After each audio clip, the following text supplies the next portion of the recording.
బోయపాటి శ్రీను దర్శకత్వంలో నందమూరి బాలకృష్ణ నటించిన pan India action entertainer అఖండ 2 నేడు భారీ అంచనాలతో ప్రేక్షకుల ముందుకు రావాల్సింది. అయితే రిలీజ్ కి కొన్ని గంటల ముందు ఈ చిత్రాన్ని వాయిదా వేస్తున్నట్లు ప్రకటించి మేకర్స్ అందరినీ ఊహించని షాక్ ఇచ్చారు.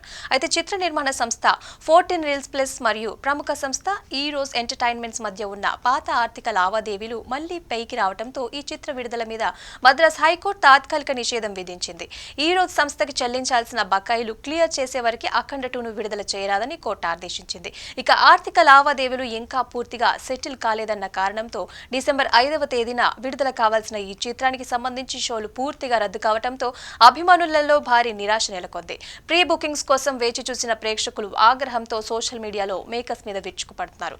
ఎందుకు ముందే చెప్పలేదు, ఇంత పెద్ద సినిమా రిలీజ్ చివరి నిమిషంలో ఎలా ఆగిపోతుంది అంటూ కామెంట్లు వెల్లువెత్తుతున్నాయి.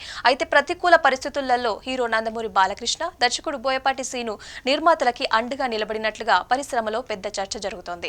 తాజా సమాచారం ప్రకారం రెమ్యునరేషన్ లో భాగంగా బాలయ్యకి ఇంకా 7 కోట్లు, బోయపాటికి 4 కోట్లు ఇవ్వాల్సి ఉంది. సినిమా రిలీజ్ వాయిదా పడి ఆర్థికంగా ఒత్తిడి పెరిగిన పరిస్థితులలో ఇద్దరు కూడా తమ రెమ్యునరేషన్ ని వదులుకోవడం ద్వారా నిర్మాతలకి పెద్ద ఊరట ఇచ్చారట. ఇంత భారీ మొత్తం వదులుకోవడం ద్వారా సినిమా రిలీజ్ మీద ఉన్న ఆర్థిక భారాన్ని గణనీయంగా తగ్గించినట్లుగా తెలుస్తోంది. ఇదే సమయంలో నైజాం డిస్ట్రిబ్యూటర్ దిల్ రాజు కూడా కొంతవరకు హామీ ఇచ్చినట్లుగా సమాచారం.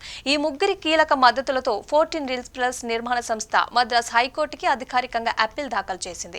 ఇక బకాయిలు పరిష్కరించేందుకు తగిన చర్యలు తీసుకున్నామని, అందువల్లే అఖండ 2 విడుదలకి అనుమతి ఇవ్వాలని మేకర్స్ కోర్టును కోరుతున్నారు. ఇక బాక్సాఫీస్ రికార్డులన్నీ కూడా బద్దలు కొట్టే హైప్ ఉన్న ఈ భారీ ప్రాజెక్ట్ ఇప్పుడు కోర్టు తీర్పు మీదే ఆధారపడి ఉంది. ఇక కోర్టు స్టే ఎత్తివేస్తే సినిమా ఒక్కరోజు ఆలస్యంతో థియేటర్లో కనిపించే అవకాశం అయితే ఉంది. దీంతో ఈ తీర్పు కోసం ట్రేడ్ వర్గాలు, ఫ్యాన్స్, థియేటర్ యాజమాన్యాలు ఉత్కంఠగా ఎదురుచూస్తున్నాయి.